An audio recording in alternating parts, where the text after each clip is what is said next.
Pues Ahora empezamos a grabar seguro, la clase, así ahí que ya para, lo vieron tres chicos ya al mensaje, así que de a poco seguro que se van bueno, cuando sumando. me aparezcan acá que quieran entrar, yo los hago entrar. Pues, Entonces, lo que yo les decía es que esta clase 4, digamos, sobre las conferencias de Freud, tienen que leer las conferencias y hay una ficha también de una docente de Celia Grunwer que, sí, que desarrolla también en la ficha el tema, pero que siempre conviene primero leer el texto de Freud, después la ficha, porque ahí es como que remarca las líneas más importantes, los conceptos, las líneas más importantes de los desarrollos. Y también van a tener un video, justo estamos subiendo uno, entre hoy y mañana va a haber subido un video sobre este tema también, ¿sí? Así que, más esta clase, si la podemos desarrollar un poco, van a tener bastante material para estudiar este tema, ¿sí? Que es muy importante pues, este tema. Eh, bien, ¿Se acuerdan que la clase pasada estuvimos hablando del concepto de inconsciente fundamentalmente y de cómo Freud iba pensando, o fue pensando la estructura psíquica, ¿sí? De acuerdo a estos dos modelos, digamos, que él pensó, que llamó primero la primera tópica y después la segunda tópica, ¿sí? sí, La primera tópica que era inconsciente, preconsciente y conciencia, y la segunda tópica que le llamó yo, ello y super yo. ¿Se acuerdan de eso? ¿Te sí, acordás? sí, me acuerdo. Ahora todavía estás solito vos. eh, Bien, para ir armando, digamos, para armar esa estructura psíquica, digamos, tenemos que ir pensando también el desarrollo, digamos, la secuencia que va pensando Freud desde que un sujeto nace, ¿sí? Hasta que, digamos, se constituye ese yo a partir del ello, ¿sí? Que yo les decía justamente la vez pasada, cuando nacemos podemos decir que nacemos inconscientes, digamos, si tenemos que elegir una de las instancias una de las tres instancias de esta segunda tópica, o de la primera, digamos, en relación al inconsciente, y la segunda, el ello, podemos decir así, nacemos inconscientes, nacemos todo ello, ¿sí? Y que poco a poco, digamos, desde una matriz muy precoz, como después, más adelante vamos a ver, en relación al estadio del espejo, ustedes lo van a ver, a los 6 meses se arma esa matriz del yo que poco a poco se va a ir instalando, digamos, en la estructura. Acá aparece alguien más, Agustín Artero, la voy a ir, bueno, la nombré, pero no importa, la voy a ir sumando. Hola, Agustina. Estamos, estamos desarrollando la clase, logramos entrar, vos y un compañero logró entrar a este Zoom de la cuarta clase y yo la estoy grabando, así que bueno, eso cuando la podamos subir también les sirve como material para estos temas. ¿Sí? ¿Me escuchás, Agustina? A ver, sí, ahí. ¿Me escuchás? Sí, ¿se escucha? Sí, sí, yo te escucho. Bien. Eh, Le estaba contando a tu compañero, a Leonardo, que habíamos hablado en la última clase de lo que es la estructura psíquica y que en esta nos corresponde hablar de cómo se van armando y desarrollando las distintas fases desde que nacemos, ¿sí? Y por qué Freud le llama, esto les alcancé a mencionar en el chat, por qué Freud le llama etapas psicosexuales, ¿sí? Él habla inmediatamente y enseguida de la sexualidad, ¿sí? La sexualidad es un concepto fundamental de la teoría freudiana, ¿sí? Eh, ¿Por qué será, digamos, no? Porque uno asocia y tiene más, digamos, más ligado, digamos, la sexualidad a la vida adulta, ¿no? Cuando uno habla de sexualidad, más bien lo primero que asocia, digamos, o que se imagina son adultos, digamos, que son los que tienen las posibilidades de tener relaciones sexuales, precisamente, por eso hablamos en general de la sexualidad, y en general la asociamos con la genitalidad, ¿sí? Y con la genitalidad adulta. Bueno, lo que descubre Freud, y que es un poco justamente uno de los puntos algo escandalosos en la época, porque bueno, porque ustedes saben que Freud vivió, ya les dije también la vez pasada, fines del siglo XIX, principios del siglo XX, ¿sí? En lo que se llamó la época victoriana, digamos, llenas de prejuicios y de restricciones, con una moral muy digamos, férrea y pacata, digamos, planteando muchas represiones e inhibiciones en relación a la sexualidad adulta, por supuesto, y imagínense a alguien, un científico, un médico, que empieza a decir que la sexualidad en realidad tiene una prehistoria, que tiene una historia, digamos, incluso una historia infantil, que digamos que los niños, digamos, también desarrollan una sexualidad. Eso en su momento fue escandaloso. Hoy ya, obviamente, no tiene el mismo efecto que tuvo en esas épocas.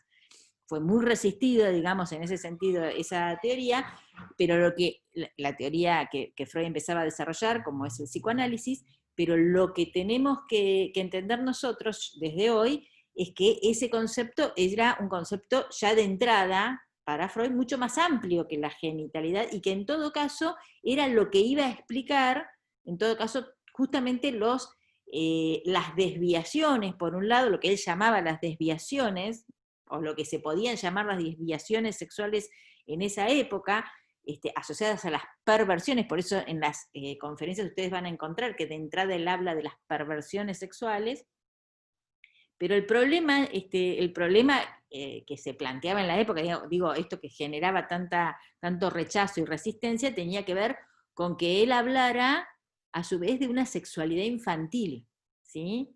Y no solamente hablaba de una sexualidad infantil, sino que la asociaba precisamente a lo que en su época, y él toma también, llama perversiones, ¿sí?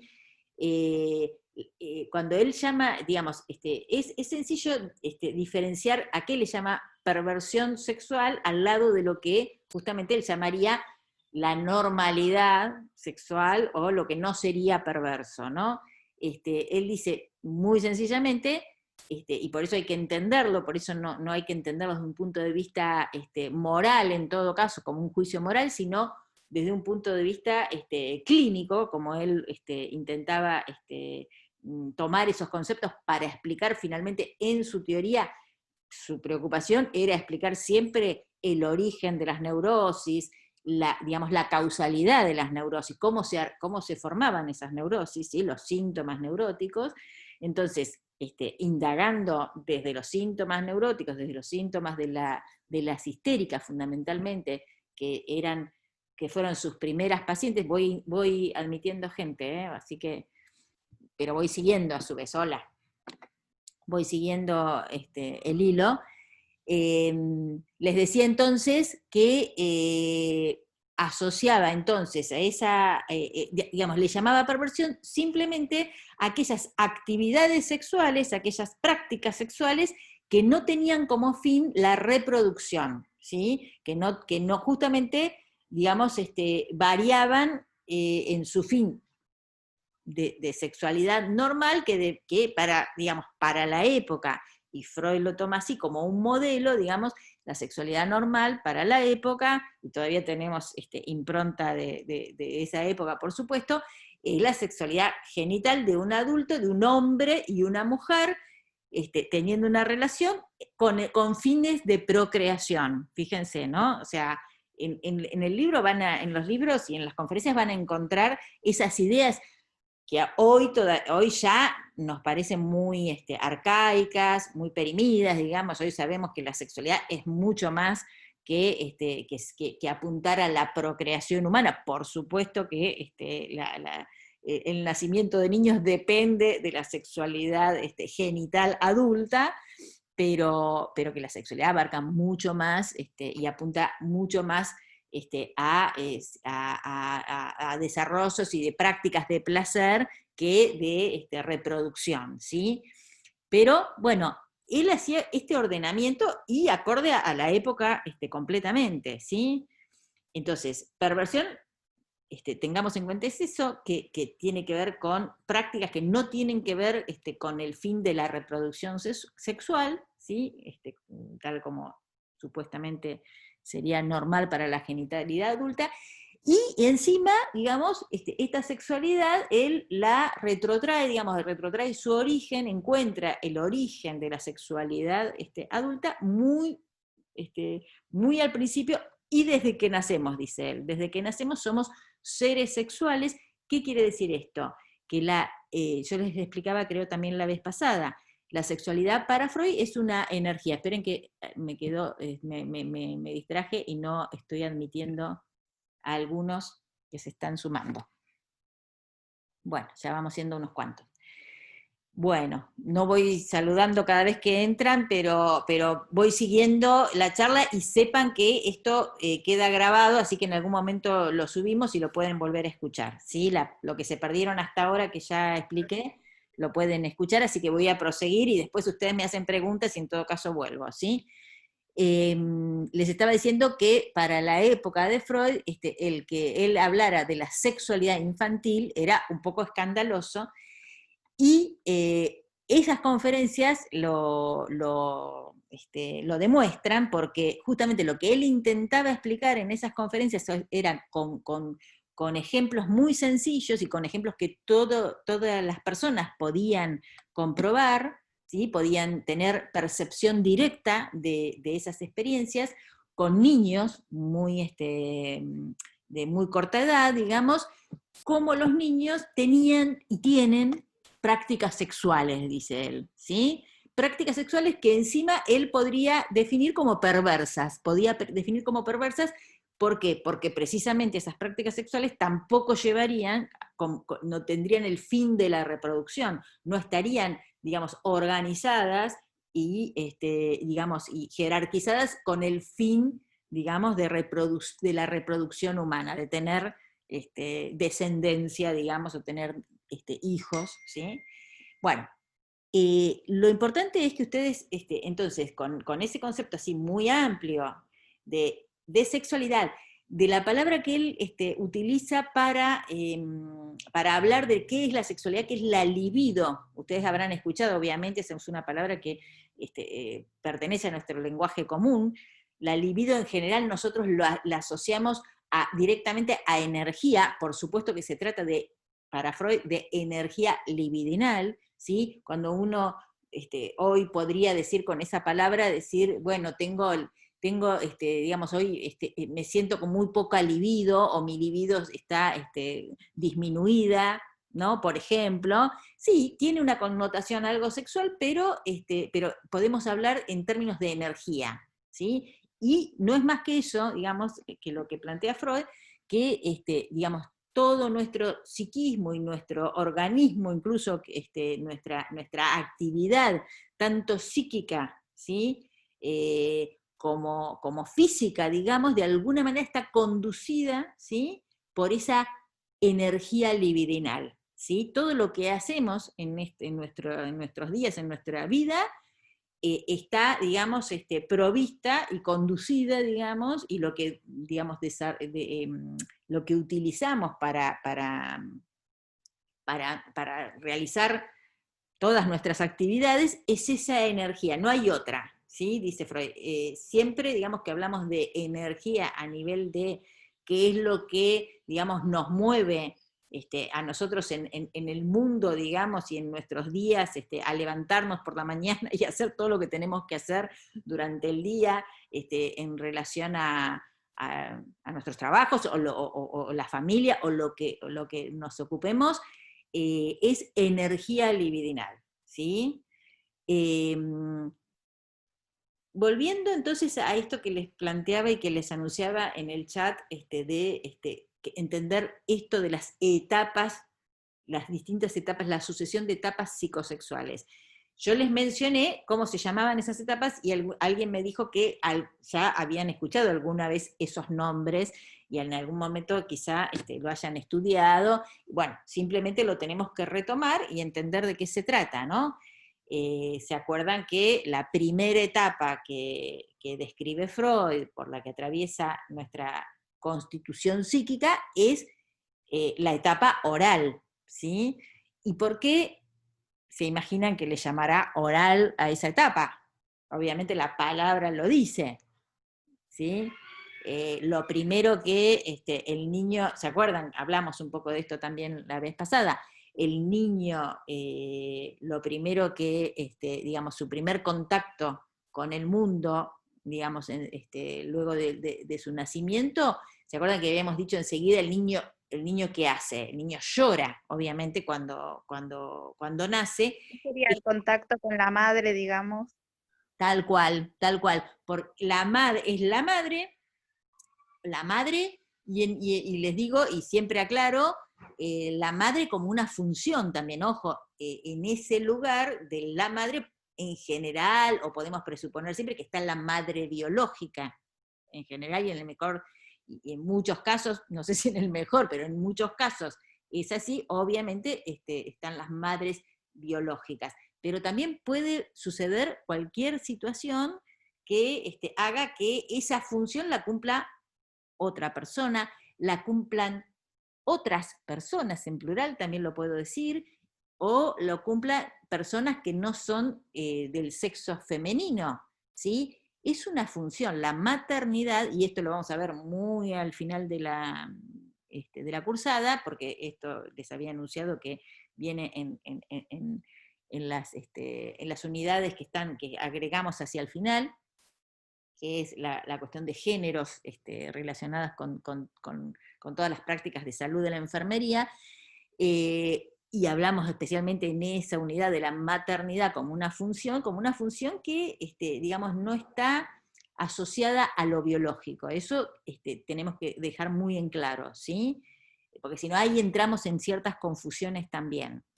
Entonces, digo, quien cumple esa función de madre, interpreta ese llanto como la demanda de alimento, ¿sí? Muy rápidamente, ¿sí? Nuestra cultura, nuestros conocimientos nos hacen, nos proveen de ese saber, digamos, de ese conocimiento que a las mujeres, ¿sí? En general, que podemos interpretar, y podemos interpretar ese llanto porque obviamente el niño no articula nada, no dice nada, no puede expresarlo, obviamente todavía en palabras, es una interpretación de la madre, y lo que ofrece la madre, en muchos casos, pero no siempre, es el pecho materno, ¿sí? Como el objeto a través del cual se va a satisfacer esa necesidad que interpreta, ¿sí? Como demanda, ¿sí? En el niño, ¿sí? En esa situación se va a armar esto que Freud, digamos, empieza a describir, que es la etapa oral, donde, digamos, lo que describe es, digamos, que en esa zona, y que a la que va a llamar, y va a empezar a llamar, y la va a definir en las distintas etapas, digamos, las distintas zonas erógenas, que es uno de los elementos que forman parte y describen cada una de esas etapas. Cada una tiene su zona erógena particular, y esta zona erógena, obviamente, de la etapa oral, ¿cuál va a ser? Va a ser, obviamente, todo lo que tiene que ver con la boca, con el tracto digestivo, ¿sí? Va más allá del orificio, digamos, de la boca, ¿sí?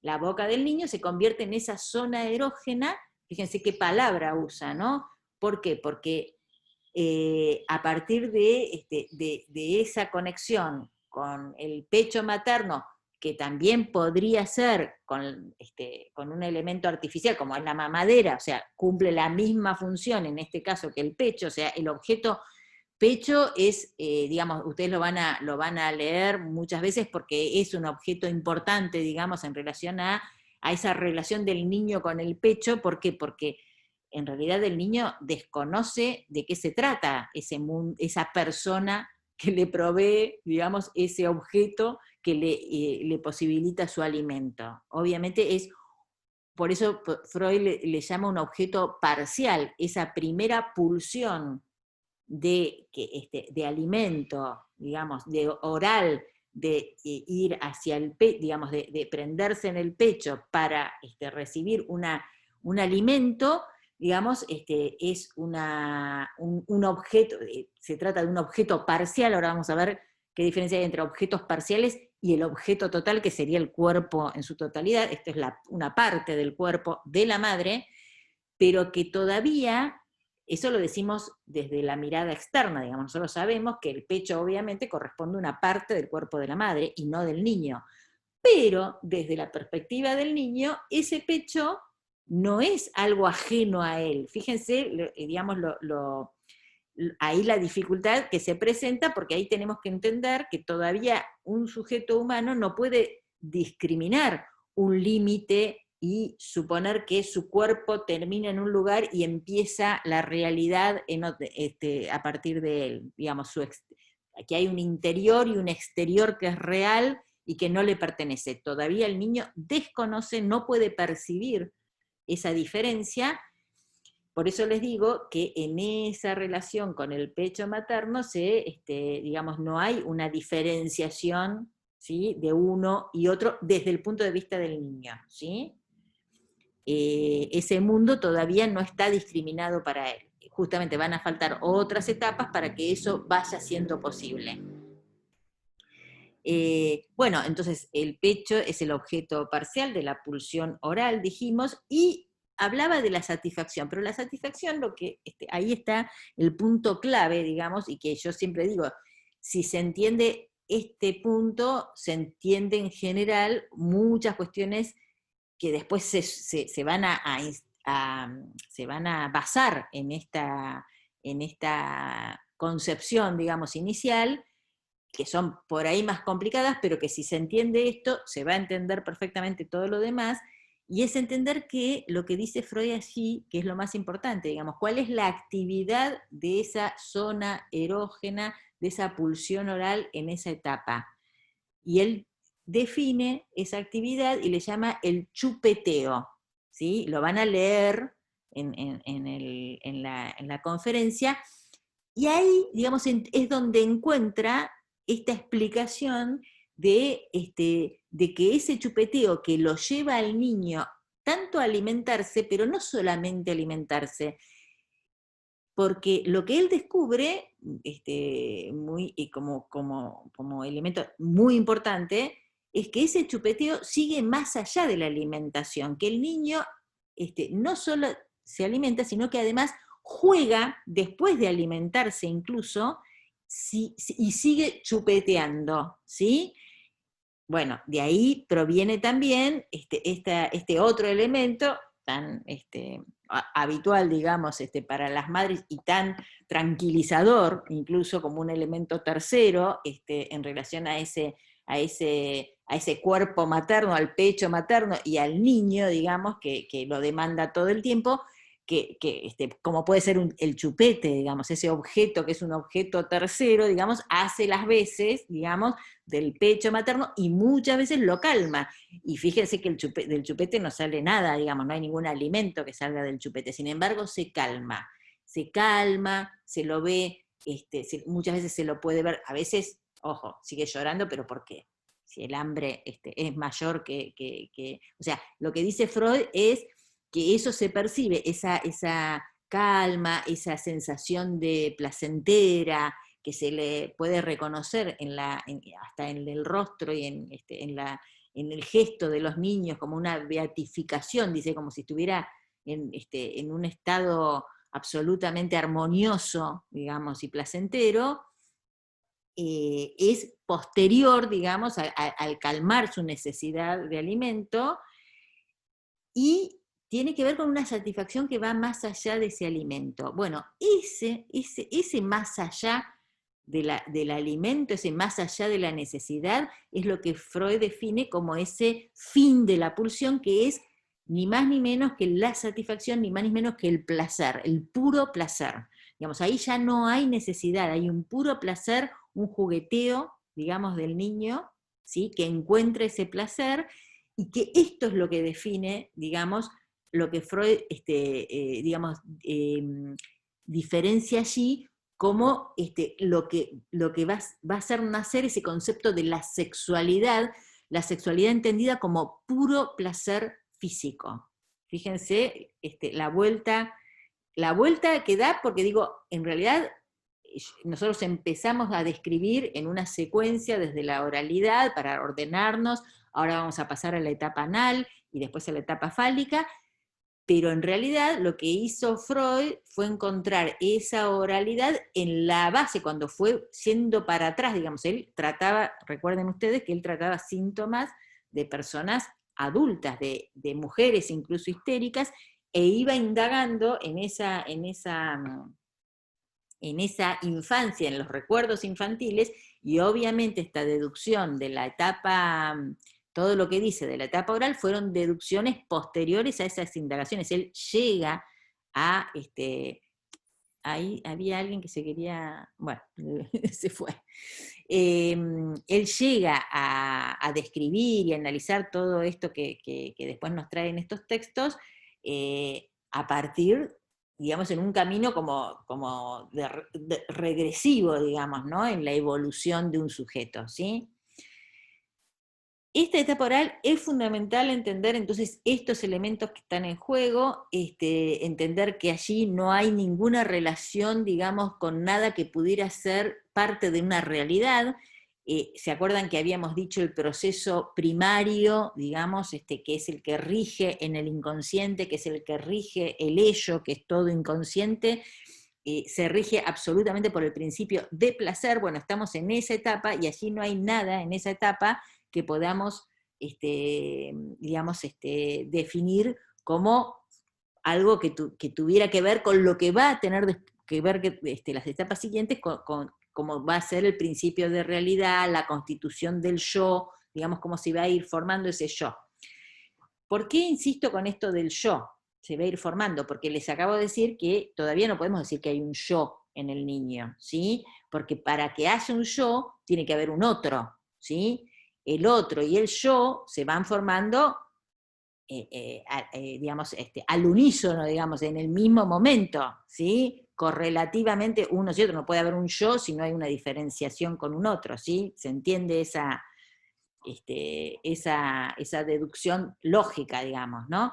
Entonces, cuando ese yo va a aparecer, va a tener que ver con la siguiente etapa, que Freud, ustedes van a seguir viendo esa secuencia en el texto, va a encontrar cómo ese primer placer, digamos, oral, que tiene que ver con el objeto, digamos, que se lo procure ese objeto, que es el pecho materno, que puede ser reemplazado, les decía, por la mamadera, por supuesto, porque si alguien me dice, bueno, pero cuando una mujer no puede amamantar, ¿qué pasa? ¿No hay etapa oral? Sí hay etapa oral, porque no es lo más importante, el pecho materno como objeto. Que se produzca todo ese circuito, digamos, de satisfacción, de alimentación, pero el más allá, y el chupeteo, y la satisfacción que se produce desde la oralidad.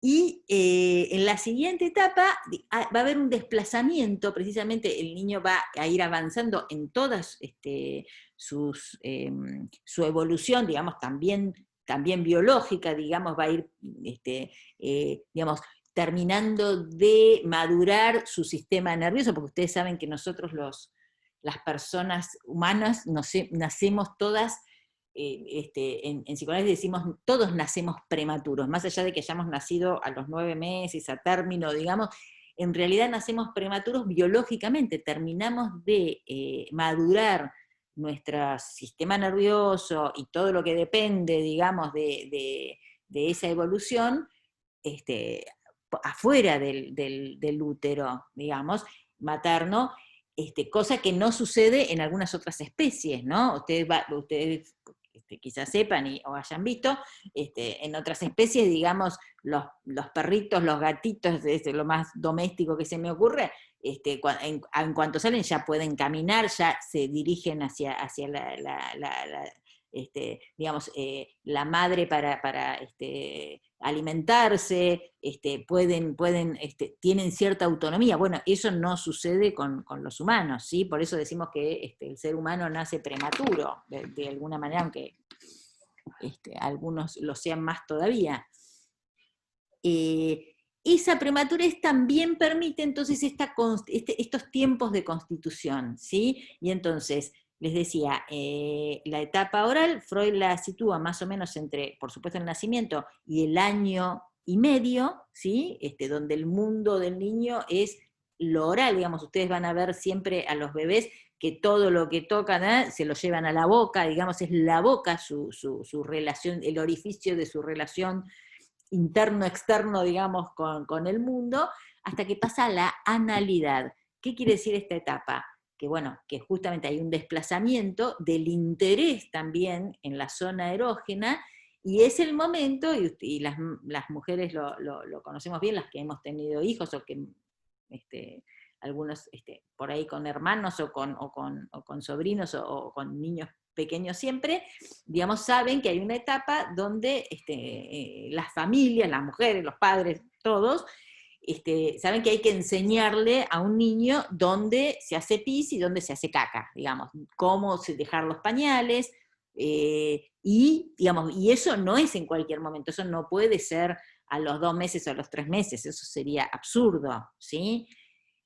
¿Cómo lo sabemos? Bueno, estos también son conocimientos culturales, digamos, porque nadie nos dice en ningún momento, todos de alguna manera se va transmitiendo culturalmente este conocimiento, y las madres y los padres también, y las familias lo saben, que llega un momento donde el niño está en condiciones, y esto puede ser muy variable, digamos, tampoco hay un momento exacto, a partir del año y medio, un poco más, y esto no importa tampoco demasiado en nuestra teoría exactamente si se da antes o si se da después, pero hay un periodo, digamos, entre el año y medio y los 2 años, que el niño empieza a aprender a caminar también, y está en condiciones de empezar a entender esto que, fíjense, en la etapa anal, lo que más nos va a importar es que el niño empieza a entender que hay una realidad más allá de su mundo placentero, vamos a decir así, o sea, que el principio de realidad que va rigiendo toda su conducta y todas sus actividades, va a dar paso a la entrada de un principio que sería el principio de realidad, o sea, esa realidad donde ya empieza a haber límites, ¿sí? Donde ya el otro no es solo un objeto parcial, ¿sí? Sino que se transforma en ese cuerpo total, digamos, que es la madre, o quien haga las veces de ese otro primordial para el sujeto,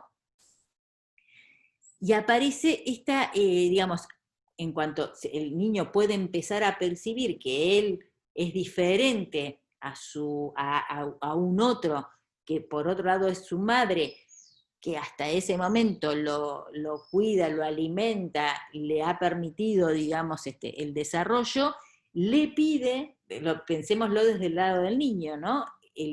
Al niño le llega esta solicitud, ahora sí una demanda, antes era la demanda al otro, ahora aparece esta demanda del otro, ¿sí? Pidiéndole que empiece a diferenciar lo que es el lugar de intimidad donde puede hacer sus necesidades, de lo que sería el lugar social donde eso no estaría permitido, porque esto no nos permitiría vivir precisamente, o digamos, la relación con los otros necesarias para la convivencia, digamos, ¿no? Con ciertas reglas, con ciertos límites, digamos, de los placeres de uno en relación a lo que hay que aceptar como represión, digamos, de esos placeres, para no invadir, digamos, las posibilidades de convivencia con el otro. A ver si se entiende. Si no lo leyeron, bueno, lo van a encontrar explicado de distintas maneras en los textos y en los videos que estamos haciendo. Pero lo más importante acá es que, otra vez, hay que definir, digamos, en esta etapa, en la etapa anal, el niño empieza a jugar, dice Freud, con esto de si le hace caso o no a la mamá, cuando la mamá le dice dónde se hace caca, ¿no? Eso es lo importante, digamos, por eso el objeto ya no es el pecho, como era en la etapa oral, sino que el objeto de la etapa anal, le va a decir, son las heces. Las heces es, digamos, la caca, pero no, yo siempre, cuando empiezo a contar esto, parece un poco escatológico todo el lenguaje, pero así lo explica. A ver, ajá, a ver, no, hay alguien más que quiere entrar, perdone que me distraigo y no quiero que se dejen de acceder. Digo porque es como un objeto que el niño puede retener, digamos, ese juego, empieza a hacer ese juego de retener o de expulsar, digamos. Y ahí hay una serie de cuestiones que pueden pasar. Bueno, si hay madres que están escuchando, saben, han vivido todas esas etapas, digamos, que hay un cierto juego, digamos, y que el tema es el desafío de si va a hacer caso o no va a hacer caso, digamos, y cuándo empieza a hacer caso de que eso es lo que se corresponde hacer, porque eso es lo que empieza a ser un signo de sociabilidad, digamos, ni más ni menos ahí los niños empiezan en el jardín de infantes, digamos, que necesitan ya tener alguna cierta noción de lugares donde se puede ejercer la intimidad, digamos, de la pulsión anal, y en otros lugares donde no. Y esas diferenciaciones entonces tienen que ver con esa diferencia, realidad ya contra el placer, y yo, no yo, digamos, los otros, yo y otros. Esa figura del otro, el otro materno, aparece ya en su completud, ¿sí? Y al aparecer en su completud, digamos, lo que aparece allí en relación al otro, porque Freud se pregunta, bueno, si para el niño es tan placentero, digamos, hacer lo que se le ocurra en cualquier lado, digamos, ¿por qué abandonaría ese placer? ¿En pos de qué? ¿En pos de qué valor mayor, digamos, que su propio placer podría abandonar, digamos, esa actividad, digamos, absolutamente, podemos decir así, egoísta, ¿no? O egocéntrica. O autoerótica, también habla de autoerotismo Freud. Bueno, solamente en pos, dice él, de el amor materno. Ahí habla, recién allí, entonces aparece, digamos, este concepto de la madre, pero la relación a la madre ya no desde un objeto parcial o de necesidad, sino de la relación de amor de la madre hacia el niño y del niño hacia la madre. El niño, dice Freud, abandona, digamos, su placer autoerótico en pos de conservar ese amor materno, porque de alguna manera empieza a comprender que hay un límite, digamos, y que de no abandonar, digamos, esos lugares podría tener consecuencias, ¿sí? Ese amor materno del cual depende desde su nacimiento. Entonces, para concluir con la etapa anal tiene una zona erógena también, que es el ano precisamente, tiene un objeto, que son las heces, así la llama Freud, así se llaman, digamos, estos elementos que tienen que ver con la caca del niño, que lo regala o no lo regala. Ahí Freud es muy curioso lo que dice, ¿no? Porque dice, esto es el primer regalo, dice, el primer regalo que el niño hace o no hace por amor a su madre, ¿sí? Fíjense que es curioso, digamos, el origen de lo que es un regalo, digamos, que es como abstenerse de un placer y dar, digamos, darle la satisfacción al otro, digamos, de la demanda del otro, ¿no? Y bueno, esta etapa que prefigura, digamos, inmediatamente la siguiente etapa, porque si estamos hablando del amor materno, la siguiente etapa precisamente es de donde se va a jugar lo que él llama la etapa fálica, donde se va a jugar ese amor en términos del complejo de Edipo, ¿sí? Ahí aparece, digamos, se abre esta posibilidad del acceso al complejo de Edipo. Voy a interrumpir un segundito y voy a encender una luz porque ya me estoy quedando oscuras. ¿Quieren hacer alguna pregunta hasta acá? Etapa oral, etapa anal, ¿quedó más o menos claro? Porque sigo hablando y quiero saber si me siguen escuchando, si me están siguiendo. Todas estas etapas, ¿está chequeado, digamos, o es solo las opiniones de Freud, digamos?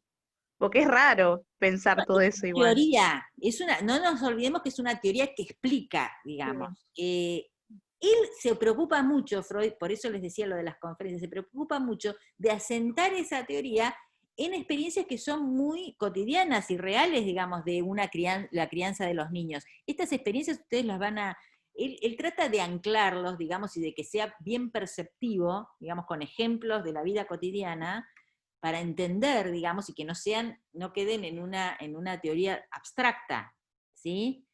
Y estas cosas que yo les vengo contando, digamos, en relación a los niños, digamos, la oralidad de los niños y el chupeteo en relación al chupete precisamente, a la mamadera o al pecho materno, los juegos con los excrementos, digamos, que hacen los niños en esas etapas, todo eso existe, todo eso uno lo puede comprobar. ¿Qué significado tiene? Es lo que propone Freud como teoría, ¿sí? Y ustedes van a ir viendo cómo esa teoría va dando cuenta coherentemente, digamos, de lo que él propone como constitución de nuestra ser psíquico, digamos, y en función de esa constitución que no deja de ser basada en esta energía sexual que él propone todo el tiempo como el motor de nuestra vida, ¿sí? Chequeado en ese sentido, digamos, chequeado en el sentido de que esto, digamos, de que estas experiencias de las que él habla, obviamente son ejemplos que toma de la realidad, de la vida cotidiana, ¿sí? ¿Se entiende eso? Sí, sí, profe. Referías a otra cosa, porque suena medio loco, ¿no? Por ahí es la impresión que nos causa escuchar por primera vez, algunos quizá lo sepan, lo hayan escuchado otras veces, porque que existe la etapa oral, la etapa anal y la etapa fálica, quizá muchos lo hayan escuchado alguna vez. Como digo que existe. Claro, yo no, porque es la primera vez que curso psicología, nunca vi nada de Vas psicología. a sorprender entonces con estas cosas, pero no va a ser la última, porque vas a encontrar muchas explicaciones que tienen que ver con estas teorías a nivel de lo psicológico precisamente, ¿no? Y como nosotros vamos a trabajar siempre con sujetos, vamos a tener que entender muchas situaciones, ¿sí? Por eso es importante saberlo. Saber cómo se explican estas teorías, cómo se explican los síntomas.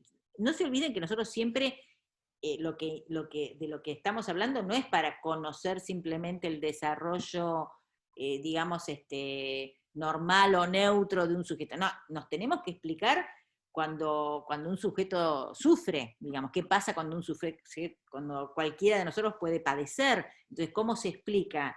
En qué se ancla, en qué se basa ese padecimiento y cómo lo explicamos, cómo lo abordamos, por qué es necesario abordarlo. Todo eso estamos preguntándonos también. Entonces, bueno, volvamos a esta teoría, la teoría infantil, la teoría de la sexualidad infantil, con sus etapas de organización que todavía, digamos, son pulsiones parciales. Estamos hablando de la pulsión oral por un lado, de la pulsión anal, ¿sí? Siempre pulsión, porque la pulsión implica esa fuerza, ¿sí? Fíjense que la palabra pulsión lo van a encontrar en la actividad, una pregunta en este sentido, y la van a encontrar en la ficha. El término pulsión nosotros lo usamos digamos, a diferencia y con preferencia a instinto, ¿sí? En algunos textos de Freud a veces usaba la palabra instinto. Ahora, nosotros diferenciamos pulsión de instinto, porque los instintos nosotros lo reservamos, digamos, al instinto para hablar, para adjudicárselo a los animales, digamos. Los animales, nosotros decimos por instinto, porque nadie les enseña, por supuesto, pero lo traen en su digamos, como un saber adquirido, digamos, obviamente, biológicamente, por instinto saben cuando nacen cómo alimentarse, cómo guarecerse, digamos, de los peligros, o sea, y todo eso decimos por instinto, ¿no? Es como un saber, ¿sí? ¿Están de acuerdo? Estoy admitiendo más gente, cada vez más gente. En cambio, nosotros hablamos de pulsión, porque esa pulsión no es exactamente, no es en nuestro caso un conocimiento, sí una energía, sí una fuerza, ¿sí? Que tiene su objeto, que tiene su fin, que tiene sus zonas, ¿sí? Pero lo diferenciamos de instinto, ¿sí? Eso les quería aclarar. Ustedes lo van a encontrar esa diferencia, hay unas preguntas ahí que les hacemos. Quería avanzar un poco para llegar a la etapa fálica y la culminación de alguna manera de lo que se llama toda esta etapa preedípica, para después hablar del Edipo, de lo que es el complejo de Edipo, y bueno, y de lo que vendría después del complejo de Edipo, que es el periodo de latencia por un lado, y después la sexualidad ya en términos de pubertad y de genitalidad adulta. En la etapa fálica también digamos, se pueden describir un objeto que pertenece a esa etapa, que obviamente si es la etapa fálica, se menciona así, el objeto no va a ser otro que el falo, ¿sí? ¿Y qué es el falo? El falo es el representante, porque no es lo mismo, ustedes van a decir, bueno, el falo es el miembro viril masculino, obviamente, el miembro masculino, el pene obviamente masculino. Sí, sí y no, les diría, es el representante, es el símbolo, ¿sí? De ese digamos, ese genital masculino, ¿sí? ¿Por qué digo? Porque en realidad es el objeto alrededor o en torno al cual se va a posicionar tanto el niñito varón como la mujer, ¿sí? En relación al mismo objeto, dice Freud, que es el falo, ¿sí? ¿Qué sucede a la edad de los 3 años, entre los 3 y los 5 años, donde sitúa Freud esta etapa fálica, digamos, después de la etapa anal, y que, les decía, ya prefiguradamente en la etapa anal, que aparece la figura materna como una figura, digamos, a quien el niño empieza a obedecer ya en términos de amor, ¿sí? Y no solo del interés por su satisfacción libidinal, en términos del amor materno, lo que va a suceder es que se va a producir, digamos, dice Freud, bueno, él lo explica con las experiencias de la observación de los niños mismos, ¿no? En esas conferencias. Vamos a advertir en esa edad y en esa etapa la preferencia de las niñitas mujeres por la figura empieza a ser por la figura del padre, o sea, va a aparecer el padre como figura, ¿sí? A tener cierta importancia diferencial, digamos, en relación a la madre, ¿sí? Y a la madre como la figura o la atracción para los niñitos varones, ¿sí? Y fíjense lo que estamos diciendo, digamos, que eso va a ir posicionando, digamos, atribuyendo identidad sexual, ¿sí? Ya una identidad, digamos, en términos de hombre y mujer, ¿sí? Hasta ese momento, lo masculino y lo femenino eran absolutamente neutros e indiferentes, ¿sí? Para un niño varón o para una niña mujer. Digo esto, y digo esto también a nivel, uno lo puede hasta corroborar a nivel biológico, digamos, muchas veces si no se le ponen algunos objetos, digamos, accesorios identificatorios a los bebés ni hablar, y a algunos niños hasta esa edad, digamos, que a las niñas se les deja crecer el pelo, o a los niños se les corta el pelo, o sea, esos accesorios que se van usando y que van cambiando después con la moda, pero digamos, lo cierto es que a un bebé es difícil diferenciar si es un hombre o una mujer, si es varón o nena. digamos, salvo que podamos verlos desnudos y ver sus genitales y decir anatómicamente pueden ser varón o nena, y sabemos que la anatomía después no tiene que ver con la identificación o la identidad sexual. Bien, pero tampoco, digamos, sin esos atributos, digamos, sin esos accesorios, podemos diferenciar socialmente si se trata de un varoncito o de una nenita, ¿sí? Fíjense ahí cómo la cultura va preformando, digamos, va a decir una autora en esos términos, digamos, preformación, digamos, de lo que va a ser la asunción de la identidad sexual, ¿sí? Como varón o como niña. Y el Edipo, precisamente el complejo de Edipo, es lo que tiene que ver con ese posicionamiento, digamos, el desarrollo de ese complejo, o el despliegue de ese complejo, va a finalizar con un posicionamiento para la mujer en términos de feminidad y para los varones en términos de masculinidad, o también, digamos, las posibilidades de que se abren allí todas las posibilidades de la homosexualidad femenina o la homosexualidad masculina, o todas las posibilidades que hoy conocemos también con respecto a tanto la identidad sexual como la elección de objeto, ¿sí? Todas las variantes que pueden aparecer, dice Freud, van a depender de ese periodo y del complejo de Edipo. El complejo de Edipo, dice Freud, va a ser el núcleo, ¿sí? Desde donde se podrá explicar, digamos, todas las neurosis, ¿sí? Les digo esto porque, bueno, lo van a encontrar como definición muy, muy fuerte, y ahora paso a explicar un poquito más en detalle de qué se trata ese despliegue. Un minuto y ya vuelvo, voy a cerrar una puerta.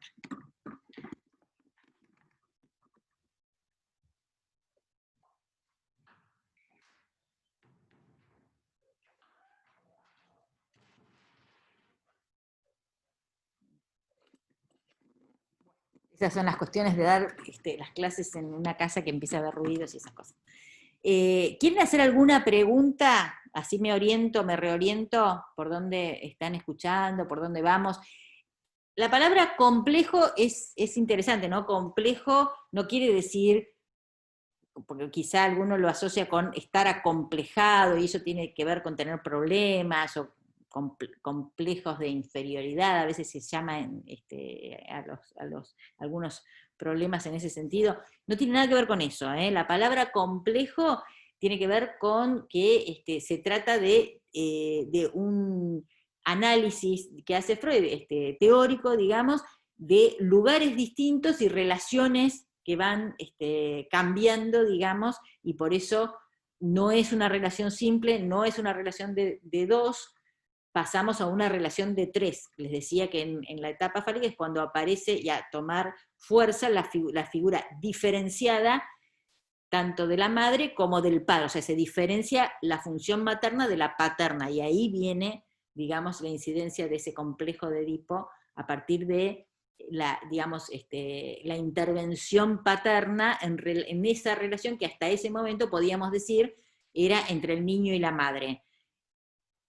Cuando decimos todo esto, no tengan en cuenta que no es que estamos negando la presencia real de un tercero en la relación, como es el padre en una relación, sino que, digamos, la incidencia a nivel de la estructuración psíquica, ¿sí? No que el niño no perciba que hay un tercero, que hay otros en su entorno, ¿sí? No confundamos, no nos peguemos tanto a la realidad. Tengamos en cuenta que estamos hablando de una teoría que se asienta en ciertas experiencias y ciertas realidades, pero tenemos que entender la lógica de la teoría. Por eso me parece que la pregunta era hoy si esto está comprobado en la realidad, y yo les vuelvo a decir que en realidad está comprobado que hay una teoría explicativa, ¿sí? Alguien empezó a entrar por ahí. Creo que Gisela tiene el micrófono abierto. Gisela. Perdón, Está bien. No, pero... perdón, recién ingresé y no me di cuenta que cuando entro queda abierto, perdón, mis perros. Pero bueno, si recién ingresás, no importa. No, pregunto a los que vienen escuchando entonces, o de los que ya vienen escuchando de entrada. Preguntas en este momento, ¿qué preguntas tienen? ¿Tiene alguna pregunta? ¿Alguien quiere bajar el micrófono, sacar el micrófono? ¿O sigo? Siga, profe. Siga, profe. Bueno, porque yo me doy cuenta que un poco los puedo llegar a sorprender con las cosas que voy diciendo, pero bueno, ustedes me frenan y me preguntan, porque si no, yo no me doy cuenta. A ver, vuelvo. Todos saben más o menos, o tienen idea, o han escuchado, porque ya forma parte también de nuestra, digamos, cultura popular, digamos, estos términos, cuál es la historia de Edipo, ¿sí? ¿Puedo suponer eso, que conocen cuál es la historia de Edipo, por qué Freud le llamó el complejo de Edipo al complejo de Edipo? Porque le llamó con una figura que era una figura de la tragedia griega, ¿sí? ¿Saben? Sí, quiero suponer. Edipo, ¿qué pasa con Edipo? Sí. ¿Qué pasó con Edipo? ¿Qué se acuerdan? Del Edipo, de Sócrates. Que se enamoraba de su madre. Tal cual. Se enamora de su madre y sufre todas las consecuencias, digamos, de ese amor, digamos, que totalmente en contra de los designios de los dioses, ¿sí? Y toda la tragedia se desencadena, como cuando en cualquiera de estas tragedias, digamos, justamente el humano transgrede el orden divino, ¿no? Y un poco se desarrolla en ese sentido. Freud lo que le pone ese nombre, digamos, a nuestra forma de organizarnos precisamente psíquicamente en relación a nuestra madre y a nuestro padre, porque él dice, en realidad todos somos Edipos, ¿sí? Todos de alguna manera somos, transcurrimos, digamos, en esas vicisitudes edípicas, salvo que no somos criminales reales, digamos, ¿no? Ustedes saben que Edipo, para terminar casándose realmente con su madre, Mata a su padre, sí. ¿sí? Comete un parricidio, ¿sí? Y comete digamos, el incesto. Parricidio e incesto son los dos crímenes, ¿sí? Que realmente comete Edipo, y que, dice Freud, bueno, los sujetos, los humanos, digamos, cometemos simbólicamente, no lo cometemos en la realidad, justamente, pero lo cometemos simbólicamente, esos crímenes para, digamos, situarnos en nuestras diferentes posiciones alrededor, digamos, de un elemento, que es el elemento, que es el objeto fálico, dice Freud, como aquel que posee el falo y aquella que no lo posee. O sea, a partir de esa etapa, ser mujer o ser hombre va a estar definido por quien posee el falo y quien no lo posee. Fíjense que, digamos, un sí y un no, digamos.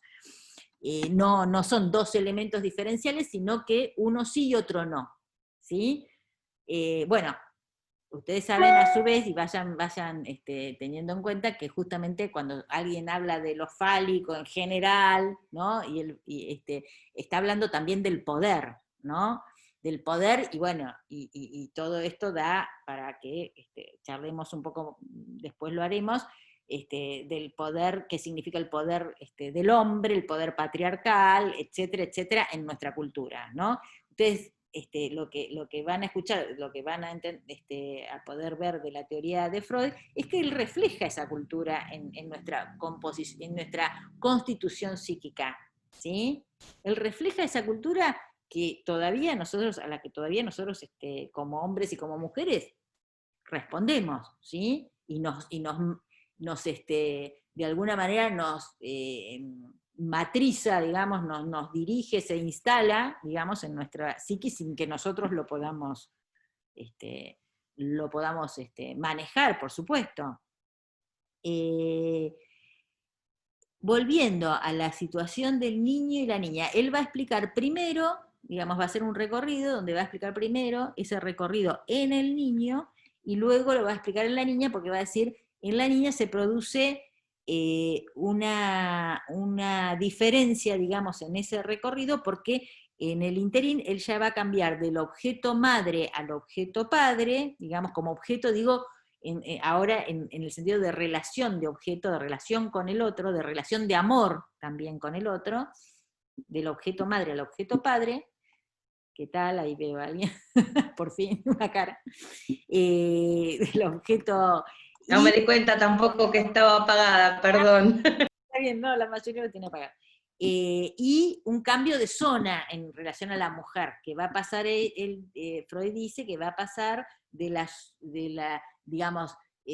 zona, digamos, estamos hablando ya de los genitales, digamos, tanto masculinos como femeninos. Él va a hablar que va a pasar de la satisfacción del clítoris, que hace las veces del pene en la mujer, va a decir él, y esto toda una discusión, ya lo sé, lo podemos ver después, a la satisfacción de la vagina, digamos, que va a descubrir muy tardíamente, digamos, esa zona genital, ¿sí? Pero para eso, para convertirse en una mujer, digamos, va a pasar por todas esas etapas, por estas vicisitudes, digamos, del Edipo, del complejo de Edipo. Lo que tenemos que tener claro es que para ambos, dice Freud, de entrada, tanto para el niño como para la niña, el objeto de amor es la madre, digamos, no es que en esa etapa, digamos, el primer objeto de amor, tanto para uno como para otro, y lo vamos a explicar ahora para la mujer, para el hombre es más claro, es la madre, esa función materna, digamos, que le venía demandando esa diferenciación entre el placer y la realidad, precisamente, y el niño, digamos, la entrada, digamos, en el Edipo es por amor, digamos, a esa madre, y digamos, en las vicisitudes que van surgiendo, que les decía que aparece, digamos, la figura paterna en la relación, como una relación tercera en esa díada madre-niño, va a venir el padre a decir, a cortar, precisamente, y bien qué término uso, a cortar, hablando de castración, digamos, porque ahí se combina el complejo de Edipo con el complejo de castración, a cortar esa relación, vamos a decir así de entrada, cortar esa relación, ¿qué quiere decir? Entre la madre y el niño, le va a, digamos, a imponer esa figura, a ese niño, la imposibilidad de elegir, ¿sí?, como objeto de amor a la madre, porque la madre es objeto de amor del padre en todo caso, y el niño a partir de allí va a tener que resignar, digamos, su posición, para entrar en un periodo, les decía, de latencia, para después en la pubertad, recién en la segunda oleada de la sexualidad, como lo llama Freud, va a poder elegir a una mujer, por supuesto, exogámica, digamos, fuera del entorno familiar, ¿sí?, que no va a ser la madre. Pero ahí se produce, digamos, esa conjunción para el niño entre complejo de Edipo, o sea, ese amor a la madre y ese rechazo, porque lo que va a surgir primero frente a ese intento de alguien de cortar esa relación, por supuesto, surge el rechazo, el odio directamente, la rivalidad, digamos, o sea, porque van a ser rivales, van a competir por la misma mujer, digamos, ¿no?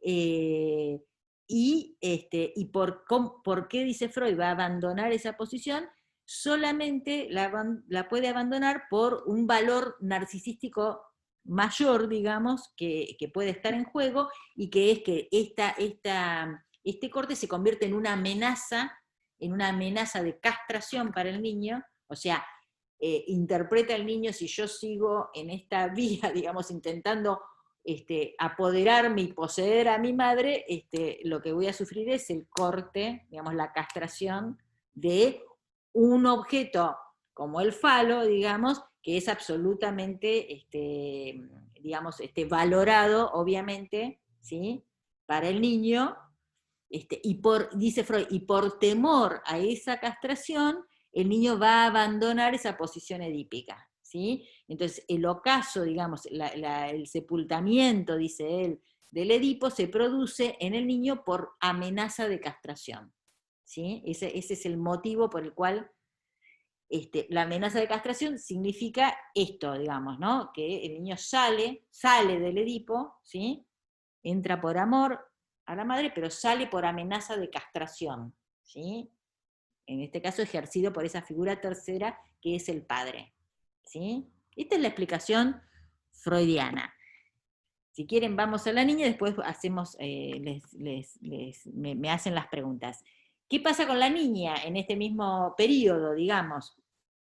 Lo que dice Freud es que la niña no va a entrar y salir como el varón, va a ser diferente la entrada y la salida, porque obviamente la niña no hay nada que cortarle, digamos. Y si bien la niña en un principio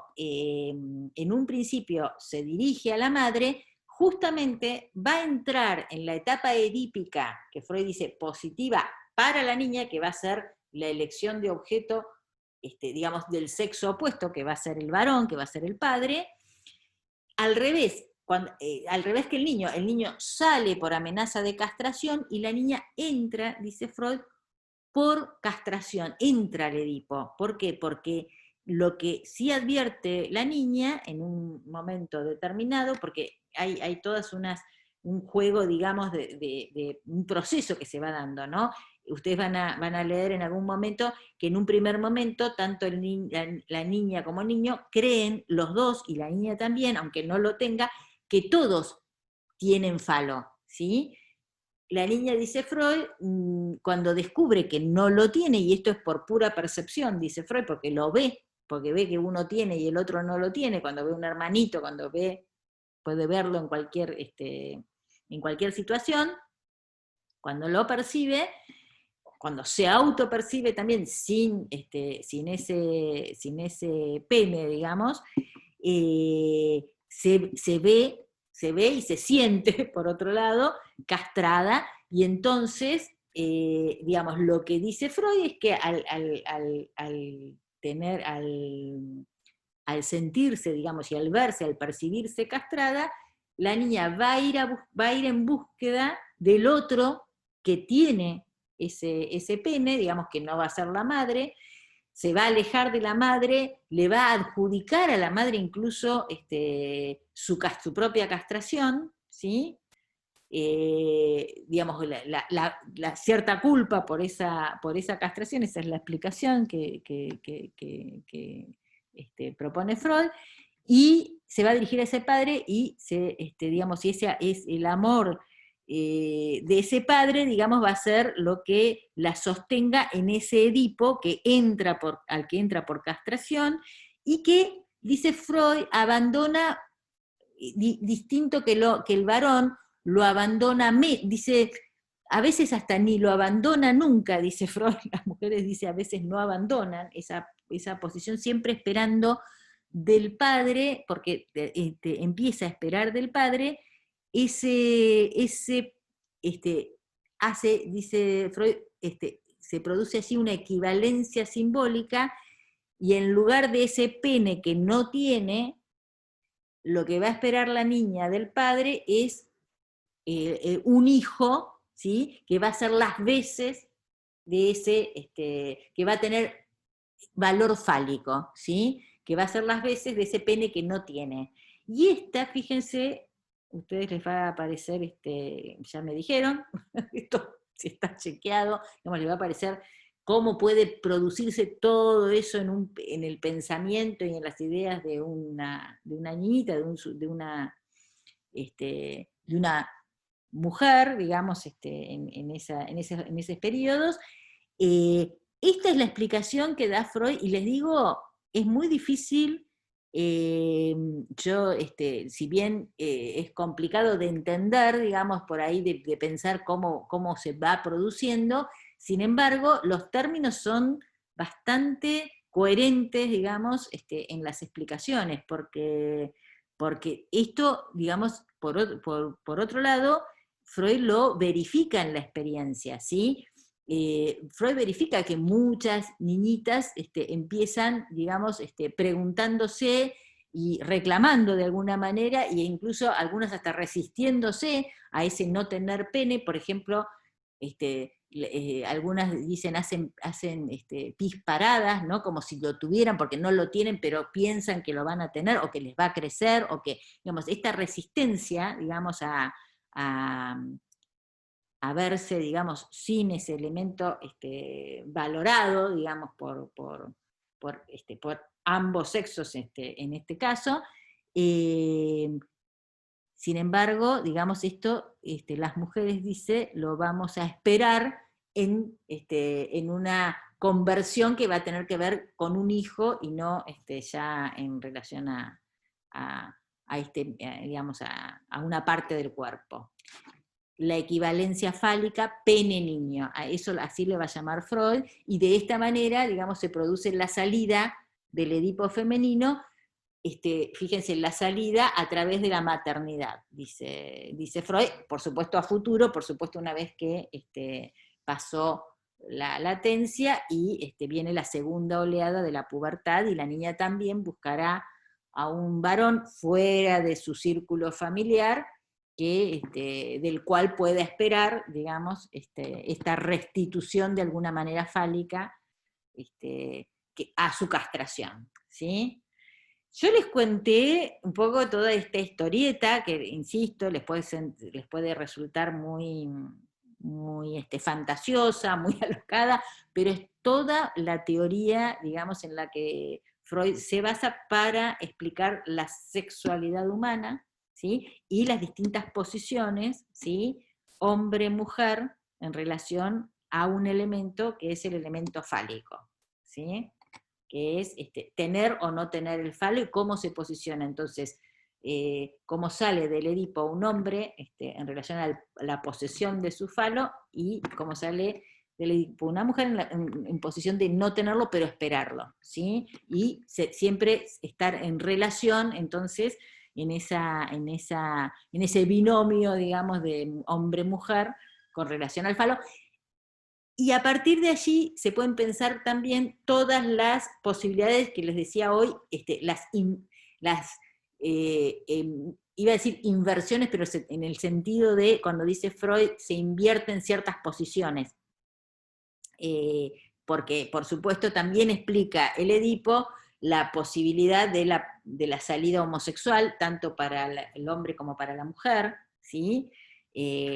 Porque, por ejemplo, un hombre puede posicionarse también en relación a la búsqueda, ¿sí? Del amor paterno, y eso, digamos, son todas las posibilidades que se abren, digamos, y de la mujer, digamos, también las posibilidades de salir, digamos, con un rechazo absoluto, digamos, al verse y sentirse castrada, digamos, no querer saber nada con esa castración, y una salida que él plantea como asexuada de la mujer, o la salida homosexual también, ¿sí?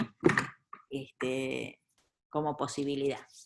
Entonces, se abren distintas cuestiones. A nosotros, de todo esto, lo que nos interesa, sí nos interesa que ustedes sepan cómo explica Freud, y lo explica de esta manera en esas conferencias. Después él retoma muchísimas veces la temática, digamos, del Edipo en distintos textos, lo podrían buscar. Nosotros encontramos esos dos como los más sencillos para gente que no, digamos, para quienes no, obviamente no vienen estudiando su teoría, no son psicoanalistas, y nos pareció que esto, más allá de algunas cosas que los pueden sorprender, nos resultaba explicativo, nos resulta explicativo, y por eso tienen la ficha, y por eso tienen también unos videos que pueden escuchar, y todo lo que puedan investigar sobre este tema, y por supuesto preguntar si les queda muy disonantes algunas cuestiones que yo les traté de explicar. Háganme alguna pregunta si quieren. Profesora, Sí. esto del complejo de Edipo, ¿tiene algo que ver, no sé si, no la base, sino del caso de Cecily, que tenía en relación con su papá? Cecily. Sí, claro que ahí se explica bien. Por eso yo la vez pasada les aconsejé, vean toda la película si pueden. Porque viste que nosotros les pedimos que vieran la primera parte, que nos parece bien gráfica, de cuando se encuentra con sus maestros, con Charcot y con la hipnosis, Sí, sí, sí.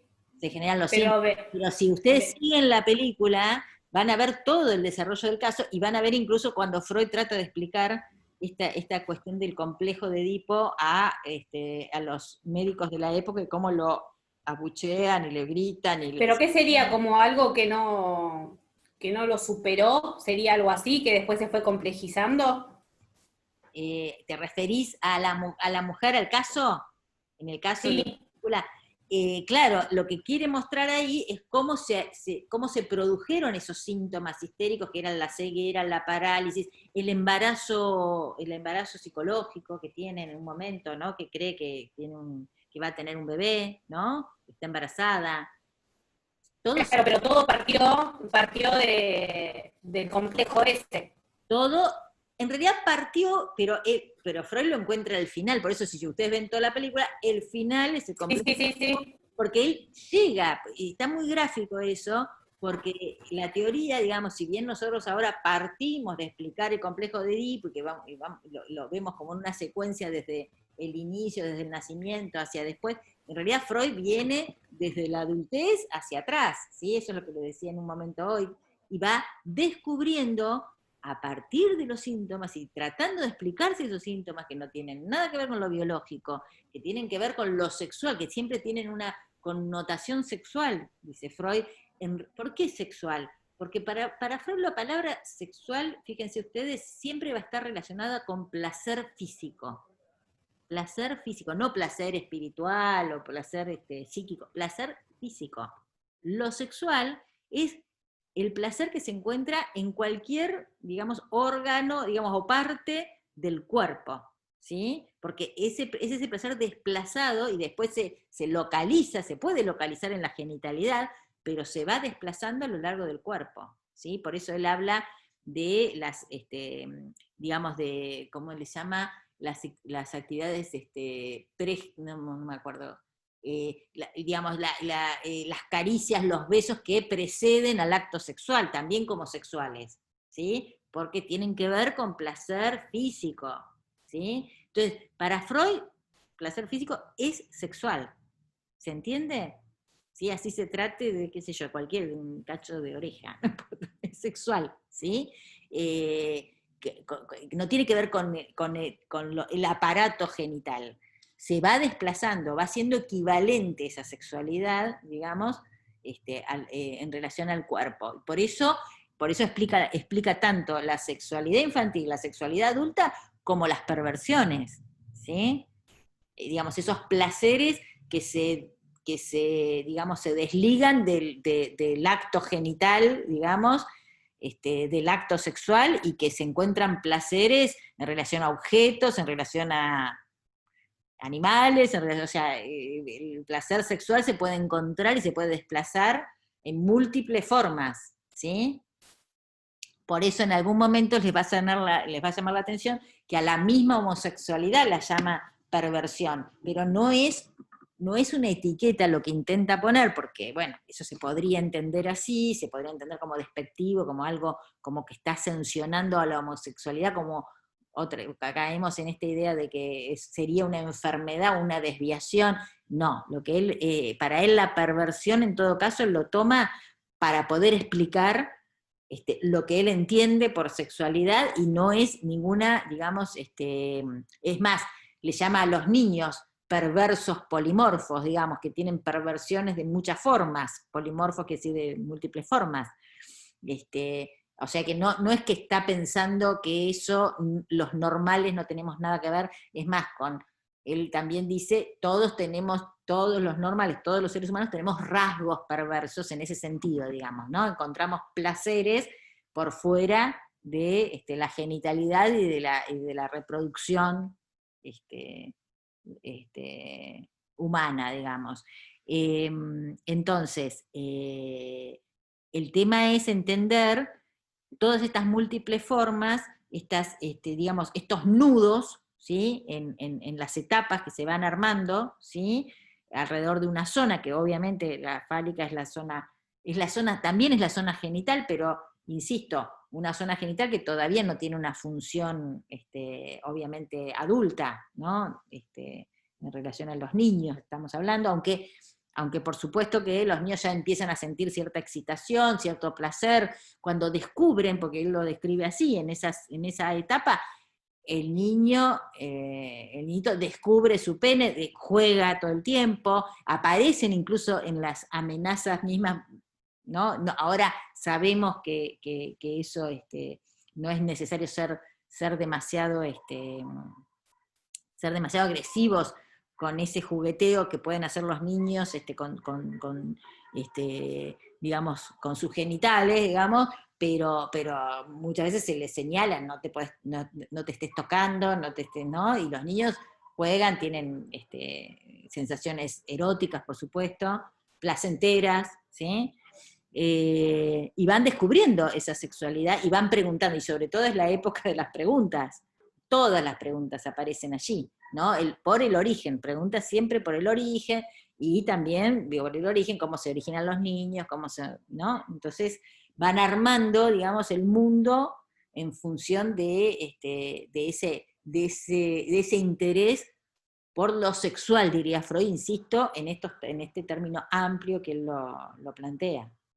No, que no solo es lo genital, pero que también lo es.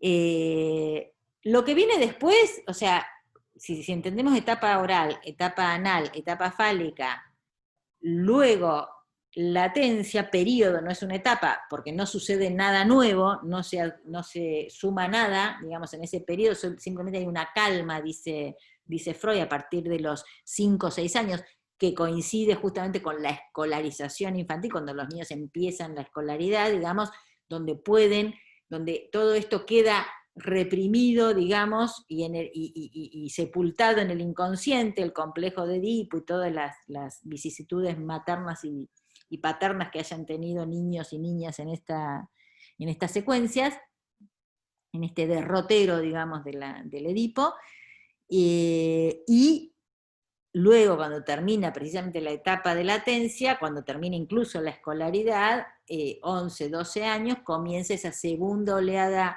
sexual, donde, digamos, la maduración física ya permite una relación genital, ¿sí?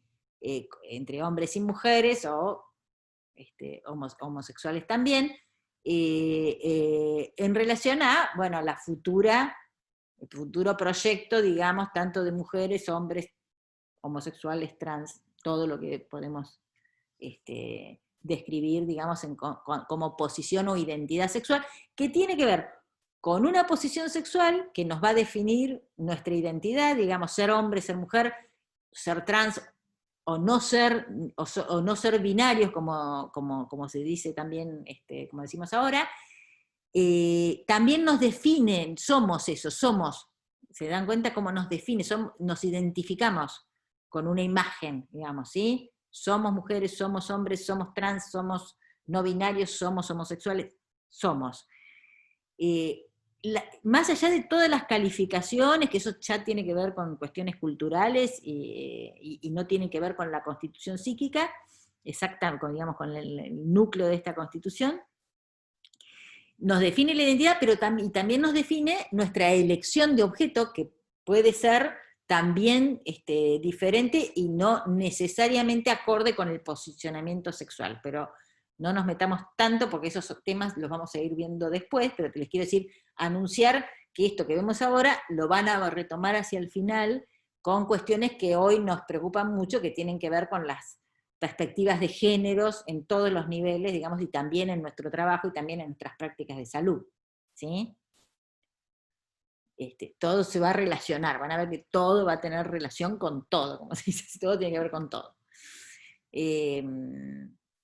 Bueno, no sé si fui más o menos clara. A mí siempre estos temas cuesta un poco porque es como romper algunas cuestiones que nos producen así cierto reparo, ¿no? Esto es como me hicieron, ¿no? Una opinión, en realidad intenta ser científico, digamos, intenta ser basado en una lógica, no en una, a ver, nuestras ciencias son ciencias conjeturales, no son ciencias exactas precisamente, pero justamente nosotros necesitamos conjeturar, tener teorías que conjeturen para explicarnos fenómenos, ¿sí? Porque si no, no tenemos la explicación de por qué una persona puede padecer, puede enloquecer, puede tener síntomas, ¿sí? Esta es una teoría, la más importante diría yo, porque bueno, porque van a, al menos en nuestro ámbito en nuestro campo de trabajo y de pensamientos y de acción, es insoslayable, digamos, la teoría freudiana. Nos acerquemos más o nos acerquemos menos, vamos a ver otros autores, lo vamos a ver a Lacan, también habrán escuchado que en realidad los freudianos hoy somos más lacanianos que freudianos, que fue un discípulo de Freud, pero que transformó esa teoría en otros términos. Lo que pasa es que nosotros igual traemos a Freud porque nos parece hasta más fácil y sencillo para acceder que otros autores que, bueno, que dan por sobreentendido estas concepciones freudianas para después digamos, no tergiversar, sino hacer ciertas intervenciones desde otras disciplinas, si se quiere, ¿no? Desde, como hace Lacan, que traduce de alguna manera la teoría freudiana a lo que él llama a la lingüística, y termina hablando, digamos, en términos, y tomando muchos elementos de la lingüística para retomar los términos freudianos, pero no los queremos complicar tanto. Lo vamos a tomar cuando hablemos de el estadio del espejo, que es muy importante porque es así, es un concepto que no está en la obra de Freud, necesitamos conocer para entender justamente por qué un yo se constituye también, digamos, desde una imagen corporal, que es la imagen en el espejo, ¿sí? Y Freud esto no lo enfatiza tanto. ¿Se entiende? ¿Se entendió algo? Van a tener que leer entonces las conferencias, van a tener que leer la ficha, y bueno, y volvemos en las próximas, si necesitan, a preguntar sobre esto, porque es básico para lo que viene después, digamos. Vamos a ver que en la tercera unidad, donde, digamos, ya próximamente, en la próxima, ya empezamos con la tercera, con un autor como Bourdieu, que vamos a empezar a hablar de lo que es la dimensión social, o la percepción social del cuerpo. Nos vamos a ir un poco a al terreno de lo social y de las relaciones con los otros, pero también vamos a volver con algunos términos muy psicoanalíticos cuando veamos la diferencia entre imagen inconsciente del cuerpo y esquema corporal. Son distintos conceptos que nos van a hacer pensar en la relación del cuerpo con esta estructura psíquica de la que estamos hablando, ¿sí? en esta unidad. ¿Sí? Pero esta idea del Edipo, esta idea digamos, de cómo se va a constituir el sujeto en función de sus satisfacciones, del principio del placer y del principio de realidad, estos juegos que hace su psiquis para posicionarse, digamos, pero ir posicionándose como un sujeto sexuado, digamos, con una identidad sexual, ¿sí? Y a partir de allí su actividad y sus cuestiones, digamos, incluso sus padecimientos, ¿sí? En relación a esas posiciones y esas situaciones que habrá vivido, digamos, más traumáticas o menos traumáticas, digamos, todo va a confluir, digamos, en relación a estas teorías y a este núcleo que es el Edipo, que es el complejo de Edipo, para entender el padecimiento humano. ¿Dejamos acá? ¿Podemos dejar acá alguna pregunta? A ver, voy a ver en el chat. Profe, entonces Freud dice que se descubre la sexualidad infantil desde que uno es bebé, digamos. Claro, claro, la sexualidad atraviesa nuestra vida, digamos, etapas psicosexuales. Lo psíquico es sexual, según Freud, digamos, en esos términos, insisto, porque lo psíquico se maneja a partir de contar con energía. Si no tenemos energía, estamos muertos. O sea, la energía es energía que algunos le podrían llamar energía vital, bueno, él prefiere llamar energía sexual. Energía no psíquica, sino sexual, ¿sí? Porque a él, digamos, se explica toda digamos, la búsqueda nuestra de la felicidad, del placer, de los objetos, del deseo, digamos, que nosotros nos mueven a partir de reencontrar esa armonía perdida incluso, ¿sí? Con ese objeto, ¿sí? Que en realidad, un objeto que está perdido de antemano, les decía la vez pasada, ¿no? Pero esa energía es búsqueda, y la búsqueda es del placer, y el placer es físico, y ese placer físico es placer sexual. Y así lo explica Freud, y se ancla, digamos, allí. Y lo van a encontrar en todos los textos que busquen sobre el tema, porque en definitiva la teoría psicoanalítica es una especie de rompecabezas donde todos los elementos se van a ir articulando, ¿sí? Y van a encontrar, digamos, las relaciones y esas articulaciones, y estos son los conceptos más importantes, ¿sí? Para entender esa teoría. Que nosotros necesitamos entender esa base, ¿sí? Para entender por qué los sujetos, insisto, por qué nos manejamos como nos manejamos, nos comportamos como nos comportamos, y por qué sufrimos como sufrimos también, ¿sí? De acuerdo, y esta sería la explicación, al menos la más sólida que nosotros conocemos y encontramos y sostenemos. ¿Sí? ¿Algo más? ¿No? Podemos terminar acá. Está grabada, la tengo grabada, así que yo ahora la bajo, la mando, la suben otros por ahí, así que se la van a encontrar en nuestras páginas, ¿sí? Creo que en YouTube o en la página del Facebook, así que la van a encontrar, ¿sí? ¿Está bien? Bueno, profe. Perfecto, profe. Nos saludamos. Adiós, hasta Chao. la próxima, el lunes. Chao, profe. A las 5. Al lunes a las 5, primero en el chat y armo la reunión, ¿sí? ¿Está bien? Bueno. Gracias. Mientras Nos tanto, vemos. foro o mail. Profe. Listo. Adiós.